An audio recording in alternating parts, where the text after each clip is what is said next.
Not only that, I mean, we know that titanium 64 is one of the most common material in the market, although it's not coming from really on the medical side. It's a more aerospace based material, but it's more easy to it's available in the market, and orthopedic industry is using it for a long time. But we have aluminum, and the mechanical properties are one of the best, but it's not the ideal. And we know that the biological behavior of the material also one of the best, but still it can be improved.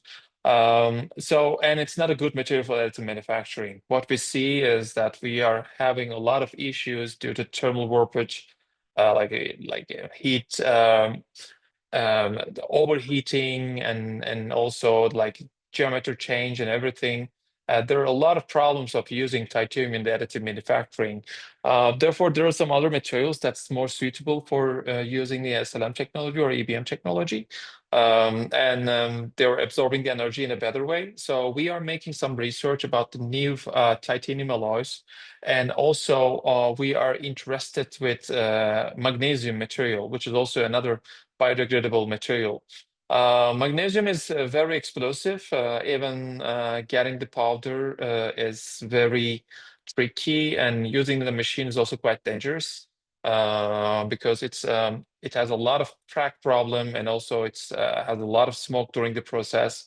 But there are some institutions that make some progress, and now we are making some research about the fine-tuning the process optimization and process parameters, and also we are looking for the application areas in the orthopedic area, which could be interesting.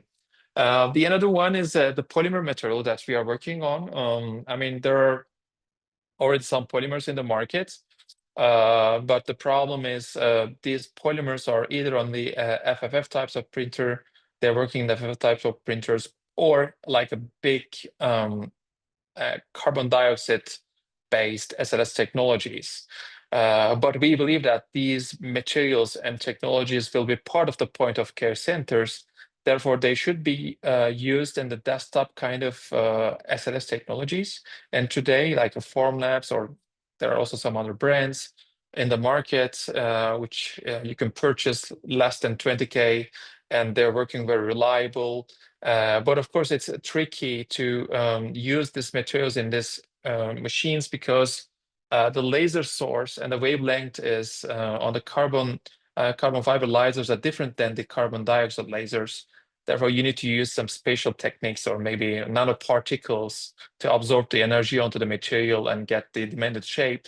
So we are working with some universities in this case. From the Hungary, Switzerland, and Germany, and we have made some progress. An idea here is, as I mentioned, to make this niche polymers, biopolymers, available and validated in the desktop SLS technologies to be used anywhere in the world, because the design technology also making a lot of progress.